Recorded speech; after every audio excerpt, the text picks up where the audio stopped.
Hey everyone, welcome back to another episode of the Catholic Talk Show. Today we're joined by Alex Jones from Hallow, and we're going to talk about how he works with celebrities and influencers to bring faith to the culture through prayer.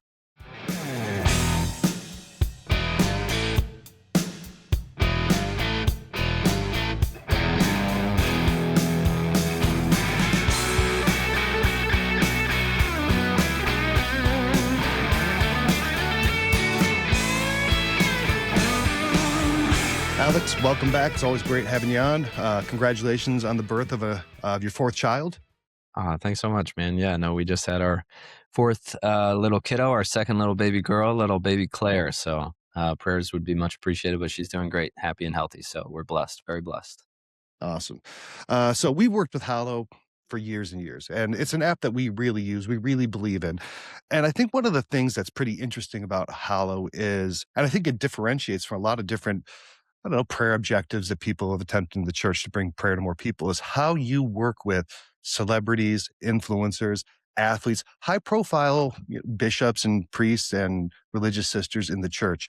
And I want to talk about that a little bit today because I think that is something that's kind of innovative and a really clever way. Look, we want to be as wise as serpents and as gentle as doves. And I think this is definitely on the wise end of that spectrum. So how do you pick the people that you work with on Hallow? Where does that come from?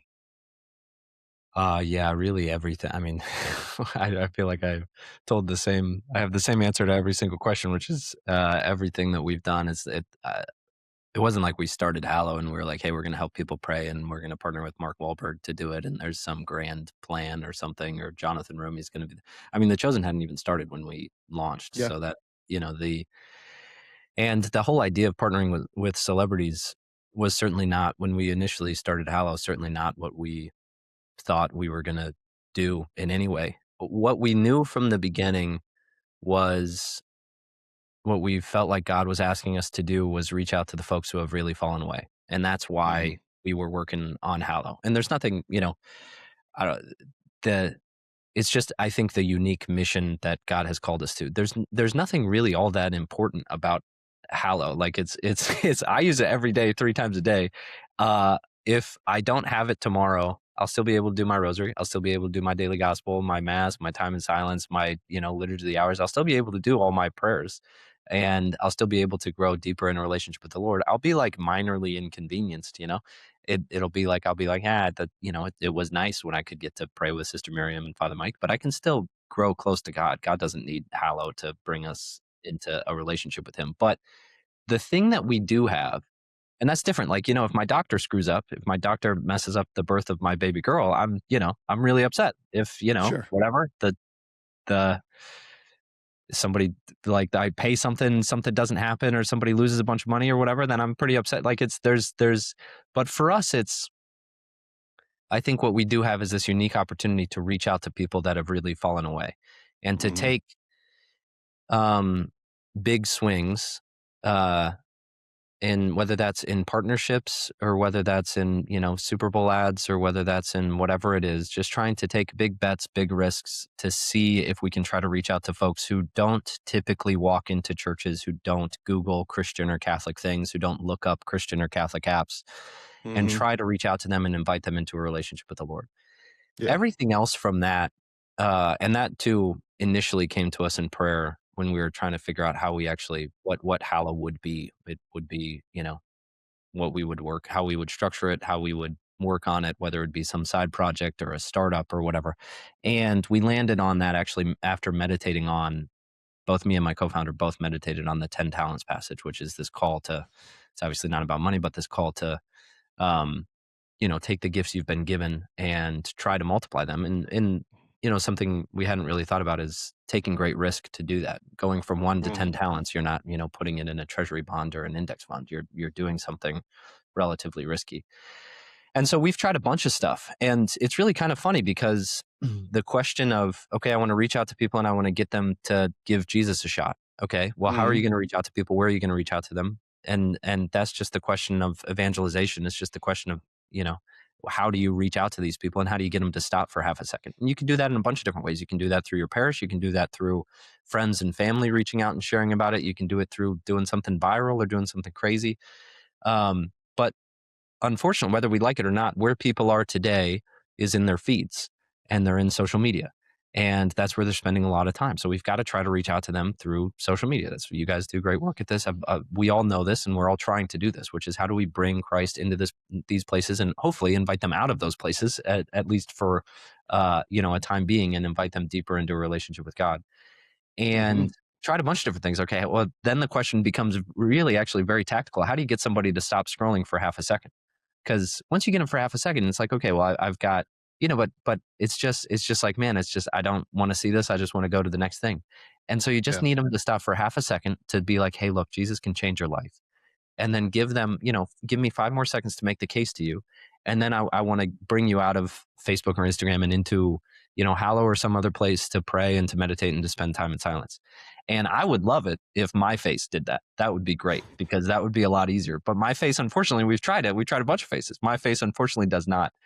But what we have found works is, when you see a face that you recognize. And sometimes that's Father Mike. Sometimes that's, Jonathan Roumie.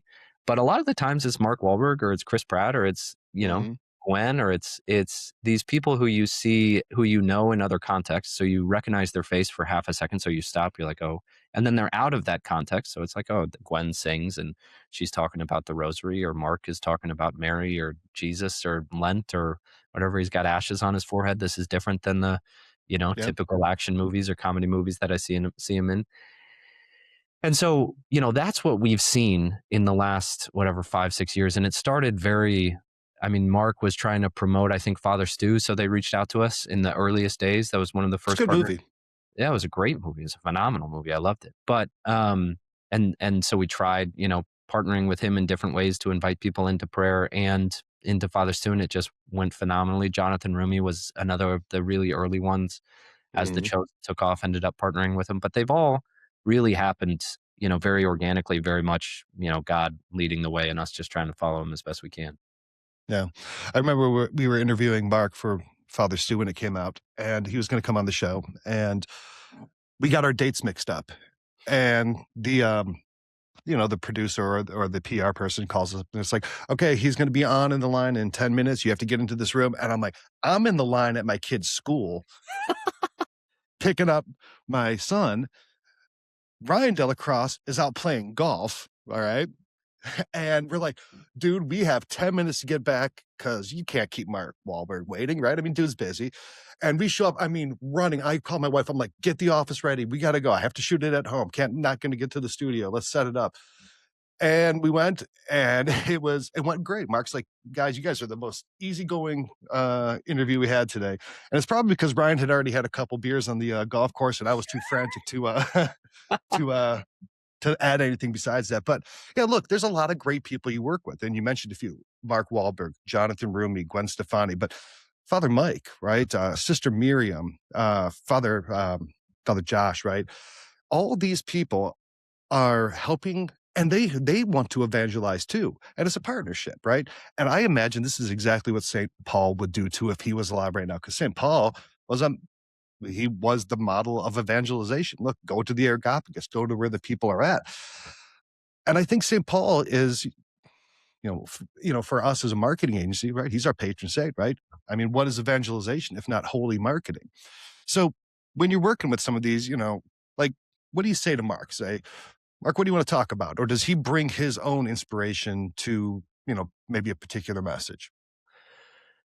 Yeah, and it's funny you bring that up. It's really funny, working with Father Mike or Jonathan or Sister Miriam or any of these folks. It's funny because they really don't want to be celebrities. They don't want to be famous. Hmm. And the and so it's this funny balance between their their surrender to the Lord and them being like, look, I really don't want all this attention. I just want to pray. I just want to do my work and but the Lord can use me and is using me to reach out to folks, especially folks that are really hard to reach out to, people that aren't coming to my parish regularly or aren't coming to Sunday Mass, can use me in whatever way that is, whether it's my Hmm. face or my voice or whatever, to reach out to these people and to give them his grace and his peace and his love. And so it's a funny balance. But how we work with people is we have this great team of writers on our team, and so a lot of the times we'll write stuff or we'll come up with ideas. But the best content that we've come up with is somebody comes to us and says, "Hey, I've got a really great idea for something," or "This book really changed my life," or "I'd really love to pray through this." And Mhm. then we work with them to write something that works for, what we do every day is write and lead, and script these kind of prayerful, contemplative, meditative experiences, which is not what Mark usually does when he's writing a movie or I'm producing a sure. movie or whatever it is. And so, for us, it's actually really fun because we then get to do that. There's maybe an idea from Mark or an idea from Chris or an idea from Jonathan. We get to work together on it to come up with a script or an idea and build it out into a story and a journey for folks to take people on. And then when we get to record it and get to go through the script together, it's like us both kind of discovering and learning and journeying deeper into it. So it's kind of fun to, well, a lot of most of the stuff that we do is just reading scripture. So a lot of what we're doing is reading scripture, reading saint quotes or whatever, reading spiritual writing, whatever it is. And so it's just nice to get to spend time. We were recording with Chris Pratt, and he was, you're used to doing these audio for movies, whether Mhm. Mario or whatever, and uh, he was recording. He was like, "Man, this is like, it'd been 3 or 4 hours. It's like, man, this is the easiest thing I've ever done. I'm just reading God's word. Like, this is fun. It's for me, I get to do this as a job, which is like I get to just sit and reflect on God's word, which is what I would do and do in my free time. Sure. And for Do what these you folks, love. it's fun to get to spend time themselves as individuals growing deeper in a relationship. But we also do a bunch of other stuff. So we've done interviews with both of them or all of them on the app, and like Jonathan has shared his own story of surrender. And so there's a bunch of different types of content that we do. And obviously Jonathan sharing his own story is, him writing it and sharing it and talking about it. Maybe we help to provide feedback on it, but it's all him. And then there's pieces of it like Dostoevsky was not, which is what we're doing for Lent, is going through the Brothers Karamazov by Dostoevsky, and that we took the the primary lead on that one. Mark, Chris, and Jonathan were not the, and we have a bunch of Dostoevsky scholars and priests and theologians and folks on the other side to make sure that we're leading everybody in a way that's in line with church teaching and everything. So it's a fun balance between how we end up coming up with the content. Yeah. Chris Pratt, is he as cool as he seems? He seems like a pretty easygoing guy. He's hilarious. I mean, he's just really funny. So it's Yeah. it's there's a bunch of stuff that we can never share from our recordings, which are I'm sure you've seen the bloopers of him on TV shows or whatever. They're He hilarious. I love his bloopers. He has Oh one of the man, his bloopers from, Community, not Parks and Community, Rec. Is it Parks Parks and and Rec? Rec. Parks Yeah. and Rec. So, so funny. Oh my gosh, If we ever released the bloopers from Catholic Talk Show, we'd either be canceled indefinitely or get more views than ever because they are probably so both. funny, but they get pretty tawdry. Probably both. Um, Probably both, which I Yeah, think and it's, the other piece that's funny is uh these people are some of the most humble. It's very weird. They're and we've worked with a bunch of people, and some folks we continue working with and have deeper partnerships, and some folks it doesn't end up feeling like a great fit and don't Mhm, end up going forward or continuing to work together. But for the folks that we've worked with, I mean, like Gwen Stefani is probably the most humble person. I mean, Kevin James is the other one. So like those two are some of the most humble people you'll meet. And it's mhm. just a crazy like she'll be like, "Oh man, I'm so nervous for this conversation with Jeff Cavins." And it's like, you're going on Fallon next week, right? Like this is Yeah, this but this is is Jeff Cavins, this is just this is just our you know? buddy Jeff. But it's it's a beautiful humility, and they're all in their own. It's fun because most of the work that we do, actually, most of the work that they do, and they know this, and this is how we partner together, is their job is to invite people into Hallow or into Mhm, the journey that we're going on, Lent or Advent or whatever it is. And that journey is primarily led by spiritual leaders. So primarily led by Sister Miriam or Father Mike. And it's Sister Miriam and Father Mike's job, and Father John Burns and Father Josh Johnson and mhm, all these people, is their job to say, okay, well, how do I lead you deeper spiritually? And it's mostly Mark and Chris and Gwen's job to like invite you in. They have content in there that's beautiful, that's great, that they do a great job with. They're obviously very talented voice actors and very good at what they do. But their job primarily is to invite folks in, to use the platform. I think this is how Mark said it, to use the platform that God had given him to invite people into a relationship with the Lord. So most of the content on the app is, priests, nuns, spiritual leaders, monks, and these guys' job is primarily to invite people in, but it's also beautiful to get to journey with other folks on their spiritual journey. So you're getting to Sure. see people grow deeper and give more and more of their lives to the Lord, which is a beautiful thing to see. So when you're working with one of these individuals, right, they have long careers, they have artistic choices that probably the most prudish amongst us would be like, well, how could you work with, the guy who did Ted, right? I mean, although I saw I think Mark Ted is there's apology. are there things that are inappropriate in Ted? I don't know, never seen it. I mean, I remember when Mark Wahlberg was introducing the Holy Father in Philadelphia, and he's like, sorry about Ted, Holy Father, right? So look, but I'm sure you get a little bit of comments on that, right? Well, how could you work with, so and so after they've done this or that, right? How do you balance that? How do you vet them? Because look, a person is more than the sum of their work. I mean, they're actors too. They're acting. Mark Wahlberg wasn't actually with a real live teddy bear doing whatever, right? So how do you vet and balance maybe some of those things that in their content and the things they create feel less than, I don't know, worthy of the choir? Yeah, it's a really good question. And there's a bunch of pieces to it that I'm sure I'll miss. I mean, the first thing is we are learning a lot and trying to get better and better with this in time. And like I said at the kind of the upfront framing to it, the point of this is to take big swings to try to reach out to people that have fallen away. It's not some sort of endorsement of anybody on the app, whether that's Father Mike or Sister Miriam or me. I mean, certainly not me, but any sort of endorsement of everything in the past that they've done, or anything like that. What we're trying to do is find creative ways to reach out to people that have really fallen away. And these are Mhm. people who uh the people who are in really dark, really tough places. We just got a text from a veteran who was asked his friend to take the gun out of his house because he thought he was, he didn't trust himself Mhm. around it.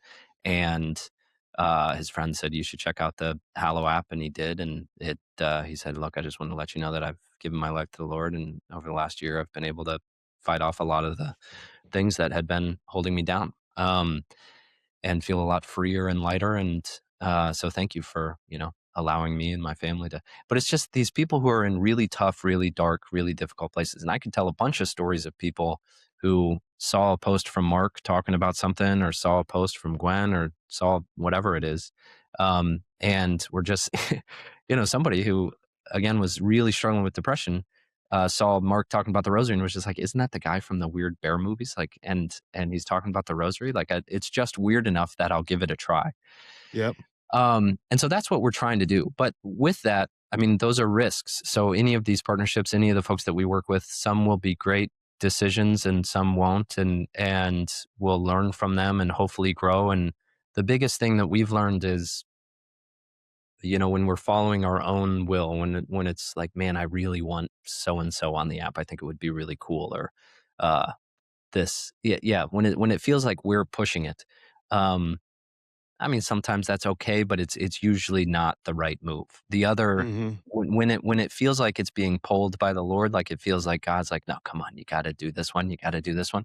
And most of the time, honestly, so like Mark felt very much like that. Chris had been using Hallow and posted about it on his own, and so and Gwen the same thing, had been using it every day, and so and Jonathan's a very different story because he's like the core of Hallow. So Mhm. he's kind of a unique, we make up a new title for him every time we have a recording. He runs the whole thing. Um, but when we feel like we're following the Lord, then, that's been our biggest thing. But we've set up a bunch of things over the last 5, 6, 7 years that we've been working on this to try to get better and better. So we have a big process where we go through um, everything that's public on any of these partners.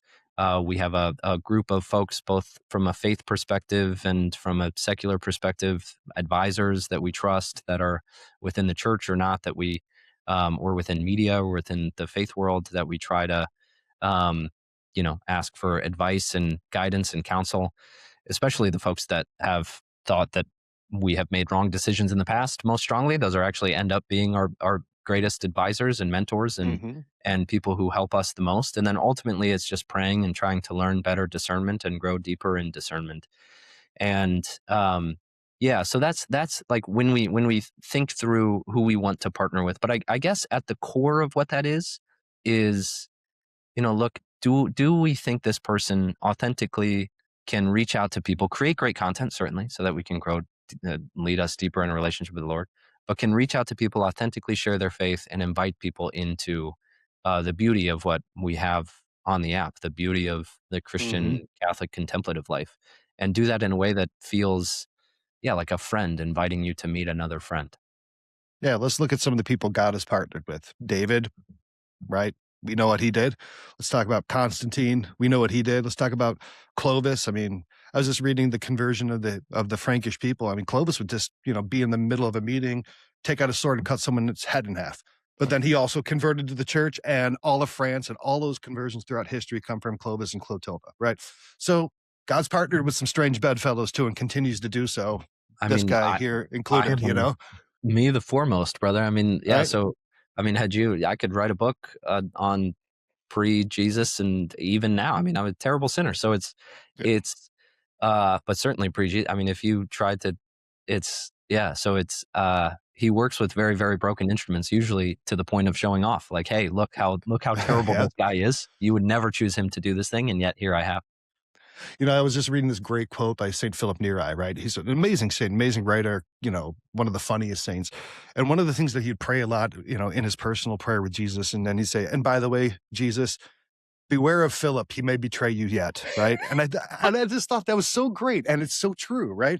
And it's something I want to start incorporating into my prayers, because it's just like, Jesus, betray, worry about Ryan, because, you don't know where this guy's going just yet, right? I mean, he does, but I don't. So look, I think we've all fallen short, and I think the way that you're approaching it is the same way that the church has approached using influential people, leaders of countries, artists. I mean, Michelangelo, you know, they were all living their lives too, right? Michelangelo probably, read the history of Michelangelo. Anyway, yeah, I think it's one of those things that really differentiates you. And like you said, it's those big swings, right? You're taking those big risks, and they're paying off.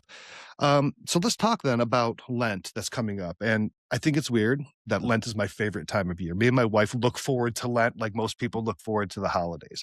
We love Lent, right? Um, and Hallow always does awesome things for Lent. Every year you have a different, Pray 40 challenge, different book studies, and different, homily series. What's Lent doing this year I'm sorry, what's Hallow doing for Lent this year?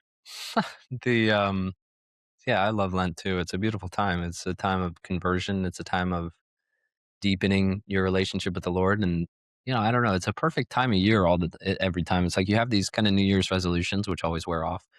And you realize the most important resolution is growing deeper in a relationship with the Lord. And He's the only one who can do this thing, and trying to surrender to Him. It's at the end of a very long and grueling winter always. Or maybe not the end, but, certainly in the back half of a tough winter. And so it's just this beautiful time to, I don't know, return to the Lord deeper. Mhm. And that's not just for people who have fallen away, but for all of us to try again and again to return to the Lord. This beautiful Saint Jose Maria Escriva quote that says, the first conversion as Christians is always very important, but the later conversions are often increasingly demanding and even more important. And it's these, Mm. like, it's not enough just to be in the church and just go to church and just, do the same. You have to continue to try to convert your heart more and more deeply to the Lord. We are going through, this is the hardest thing we've ever done, which is usually we do a much more straightforward topic or subject for Lent. We are going through this year Brothers Karamazov by Dostoevsky, which I think is the greatest novel ever written. Peter A Kreeft says lot of is people would tied. agree with you. Peter Kreeft says is tied for with Lord of the Rings is tied for the greatest novel ever written. But it is, man, it is such a beautiful story. And it's a very engaging story. It's, there's love triangles, there's murder mystery, there's a bunch of stuff going on. It's 800 pages. Um, but what sits at the heart of it is this really beautiful spiritual message. And Pope Francis has talked about this, a bunch of people have talked about this, but the heart of Dostoevsky, the heart of the Brothers Karamazov is this radical humility, this radical conversion of your heart to understanding your own sin and the weight of that sin on other people, that your understanding of how radically you belong to your brothers and sisters, and then um, how you're called to what he describes as active love, which is this harsh and fearful thing, this hard work, this waking up every day to try to love more and more, to try to give yourself more and more to the Lord. And it's this beautiful uh, spiritual message. And it's so sad because when we think about Brothers K in today's world, we usually think about it in the context of like a high school literature class or a college literature class or something in these secular environments. And when you actually read it, and then even the passages that are the most quoted from it in these secular in these are the arguments against God, which Dostoevsky, as a believer himself, provides to then refute. But then they just often in these classes skip the counter, the rebuttal to these Mhm. arguments against God, which is Christ himself standing up and offering love, unconditional love, this beautiful sacrifice of himself to these doubts, to these questions, to this wrestling. But mostly it's this journey of these brothers coming back to their true father in heaven, coming back to the Lord. And so what we do is we journey alongside that with Father Henry Nouwen's Return of the Prodigal Son and the parable of the prodigal son, which mirrors the brothers Karamazov really, really beautifully. And is just how can we see ourselves in each one of the brothers, the younger brother who leaves home, we all have attachments, the older brother who lets pride grow up within his heart, we all let pride up in our heart, and how we're all called to become like the father for our brothers and sisters. And then at the end, there's this really beautiful, and throughout this really beautiful prayer that we got from Mother Olga that kind of brings the whole challenge home, which is this Lord, empty me, fill me, use me prayer. And I've just been, ever since she shared it with us, just been praying with it um, most days, which is just, it like really has the whole of the spiritual life in it, which is just, Lord, empty me, like get all this stuff out of me, fill me, like give me your love, your grace. Like I want to receive your love, and then use me. Like I surrender my life to you. I surrender to you in every moment. Please use me. And so that's really the journey that we go through this Lent, through all these really, really cool, beautiful spiritual journeys. But it's a hard one. It's a heavy one. It's very intense, but it's been quite beautiful. So praise to the Lord. Yeah, it is. It's a weighty book, and you're right. It is sad that it's just kind of a requirement because if you look at it for the spirit of itself and not the accomplishment of reading the long book by the Russian guy, the book itself is transformative. Um, and I love that you're doing the prodigal son. One of the practices I think that's good for people to reflect on, and I've talked about this a lot in the past, is just take it maybe every month or so, every other month, say, which son in that parable am I right now? Because I find most people vacillate between the prodigal one and the one who never leaves, but who still feels like they're not getting enough. And finding the balance between them and just realizing that both of those people are always in need of the mercy and the graces of the Father. But I think it's good to say, well, which son am I right now? Okay, so then I know which way I have to reapproach the Father. I think it's a great spiritual exercise. I Um, I think it's also it's so there's so many layers to that parable, which is okay, the younger son, how do we leave home? And sure, maybe we're not all gambling away our inheritance. Maybe we're not all, addicted to something um, obvious and extreme. Although many of us are, struggling with things very real in the distant country. But the younger son leaves the home of the father because he's attached to the world. And so we're all the younger son all the time, unless you don't have any attachments to the world. If you have fully detached from the world, which would be great, I'd love to meet you.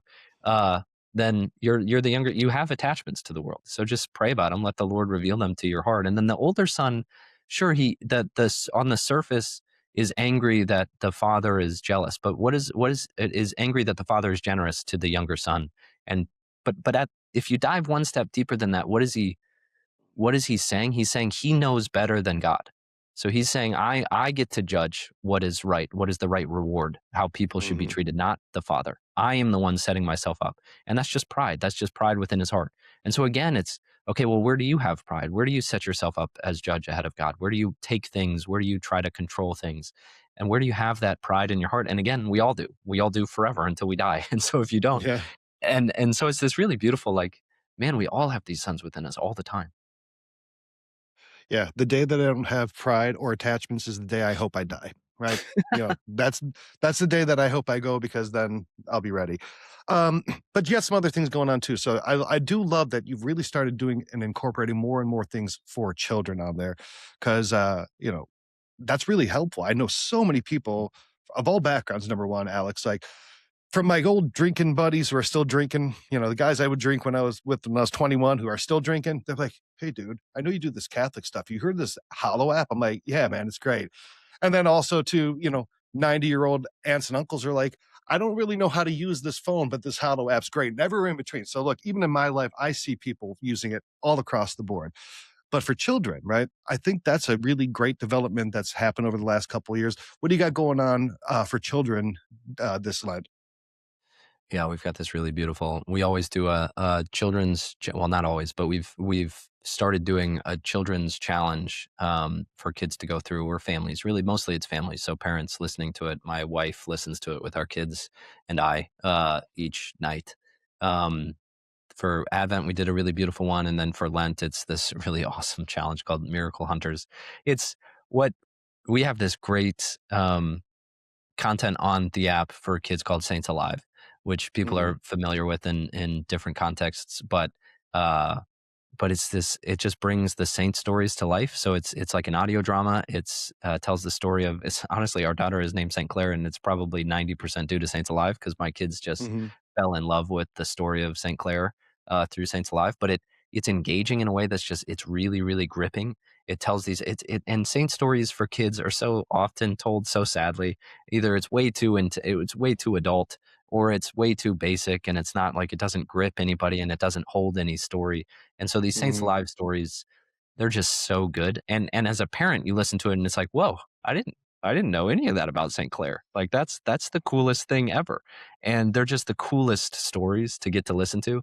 And so we do them all the time in the car, but that's most of what the challenge is getting That's to dive awesome. deeper into hearing these saint stories and going back in time and journeying with these saints. And so it's this beautiful yeah, it's going to be a beautiful challenge as it always is. But yeah, kids is something that we've been really excited. The team has been doing a lot of really great work on, and folks started using Hallow in the earliest days before we had any kids content with their kids, and Mhm.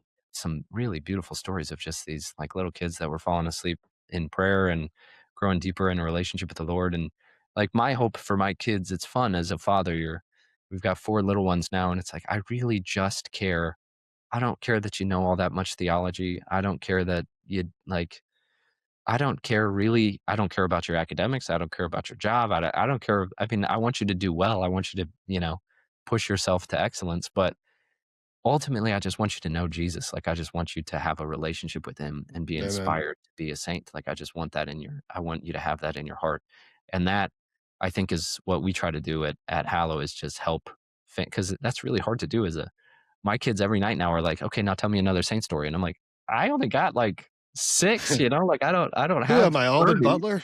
I don't Yeah. have 30.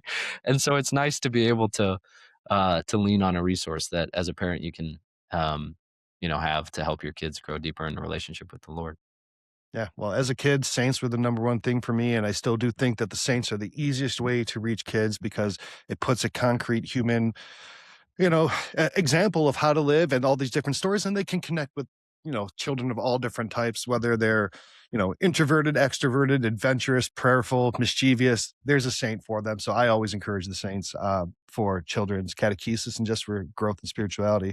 Um, yeah, Lent on Hallow is great. There's so many things, but there's the things that are always on there. There's the rosary, the daily examines, night prayer, morning prayer, all the different devotions. There's the weekly scripture, Jeff Cavins does it every Sunday. There's so much on there. There's sacred music and chant and music for study. There's something on there for you. So if you want to download this app and if you want to try Hallow out and you want to use this as a guide for Lent and work with the people like Mark Wahlberg or Chris Pratt or Gwen Stefani or Father Mike or Sister Miriam or all the other great people are on there, you can go to CatholicTalkShow.com/Hallow. And Alex, before we got on this, I said, Alex, you got to give it to them for free, right? They need to try this out. And since, look, your goal is to get them to pray.